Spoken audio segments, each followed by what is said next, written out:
Daí, galera, tudo tranquilo? Na aula de hoje a gente vai dar uma leve pincelada sobre a Revolução Russa.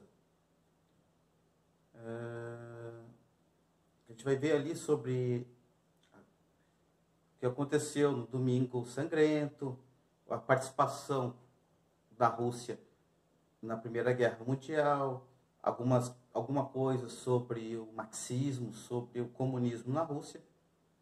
Procurei ser o mais sucinto possível, mais econômico, para que essa aula seja mais rápida possível. Abraço e vamos para o vídeo. Revolução Russa. Vou falar um pouco sobre a história da Rússia. Lá no início do século XX, final do século XIX, início do século XX, o Império Russo ele era constituído por um conjunto de etnias e culturas e possuía a maior população da Europa, cerca de 174 milhões de pessoas. Dessas, 80% da população vivia no campo. E a terra ela estava concentrada na mão de poucos. Então ainda a Rússia nesse período ainda vivia um período feudal ainda. A burguesia rural, a proletariária de terras dominadas eram os kulaks. Eles dominavam toda a produção agrícola do país. A industrialização da Rússia ela veio mais tarde do que os demais grandes países.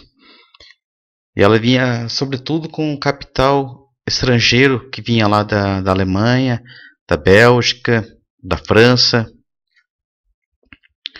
O regime político, nesse período, ele era um regime absolutista, né? Dentro do sistema político russo, estavam proibidos todos os partidos políticos, sindicatos, greves, jornais de oposição. O Império Russo também ele era considerado a prisão dos povos. Devido à grande quantidade de povos submetidos, esses povos eles eram proibidos até de falar seu próprio idioma. Eles eram obrigados a adotar toda a cultura russa. Um exemplo eram os judeus, que eles eram linchados com a autorização de autoridades.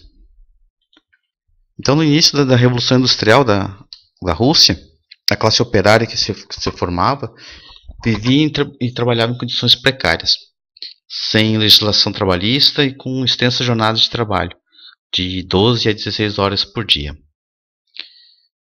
Na luta por melhorias, foi fundado o Partido Operário Social Democrata Russo, em 1898. Entre seus principais líderes estavam Lenin e Trotsky. Em 1903, mais ou menos, o partido dividiu-se em dois blocos, os bolcheviques e os mencheviques, onde os mencheviques eles representavam a minoria, aquelas pessoas mais pobres, mais sofridas, e os bolcheviques eles representavam a grande maioria da população mais rica. Então, em 1904, César Nicolau II entra numa guerra contra o Japão, chamada Guerra Russo-Japonesa, disputando os territórios da Manchúria e Coreia.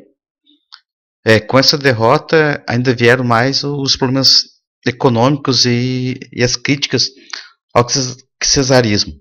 Então, em 22 de janeiro de 1905, operários em greve e suas famílias dirigem-se ao Palácio do César, em São Petersburgo, com um abaixo-assinado reivindicando direito à greve, melhores condições de vida e convocação de uma Assembleia Constituinte. Então a multidão toda se dirigiu ao Palácio de Inverno, em São Petersburgo, e foi recebido com tiros pelas tropas de César, iniciando sim a Revolução de 1905. Esse nós chamamos de Domingo Sangrento. Então, como resultado desse Domingo Sangrento, teve o Manifesto de Outubro, que César prometeu reformas com o fim do poder absolutista, realizou a realização de eleições para a formação de uma Assembleia Constituinte, a chamada Duma, e ainda para ajudar ainda, o encouraçado Potemkin, ele cria uma revolta no navio de guerra, e os marinheiros também estavam cansados de ser maltratados. Aí César Nicolau II vê que sua reputação, seu apoio está em baixa, e para ajudar ainda em 1914, Nicolau coloca a Rússia na Primeira Grande Guerra. Só que lá o exército russo nesse período é um exército bem despreparado, então ele sofre pesadas derrotas na frente de batalha. Então o povo russo passa a pedir agora o fim do cesarismo.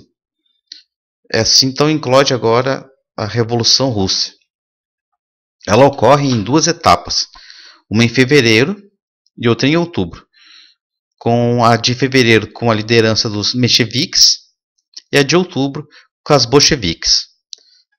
Então a Revolução de Fevereiro, ela é uma revolução liberal burguesa, ela quer a queda do czarismo. Então Nicolau II, ele, depois dessa Revolução de Fevereiro, ele sai do governo. A Rússia fica na Primeira Guerra, mas ainda continua sofrendo muitas derrotas no fronte. E Lenin, dos bolcheviques, ele lança as teses de abril, que são, a tese é paz, que seria tirar os russos da guerra, terra para todos plantarem, e pão. E a Revolução de Outubro, liderada pelos bolcheviques, agora sim é uma revolução socialista, a estatização das grandes empresas, início da reforma agrária, e a Rússia sai então da guerra. Ela faz um tratado com a Alemanha, o Brest-Litovsk, e agora começam os conflitos dentro da Rússia, as guerras civis, que isso aí a gente vai ver no próximo vídeo. Beleza, galera? Até a próxima. Então é isso, galera. Esse foi o nosso vídeo sobre a Revolução Russa. O que foi esse movimento aí dos czares saindo do seu império, agora começando o socialismo, o comunismo, propriamente dito lá na Rússia. Procurei ser uma forma mais sucinta e mais rápida e breve possível. Tarefinha para vocês. Página 25 tem um exercíciozinho ali. E a página 29 também tem um outro exercício. Por favor, respondam, fotografem e enviem para que eu possa corrigir. Abraço e até a próxima.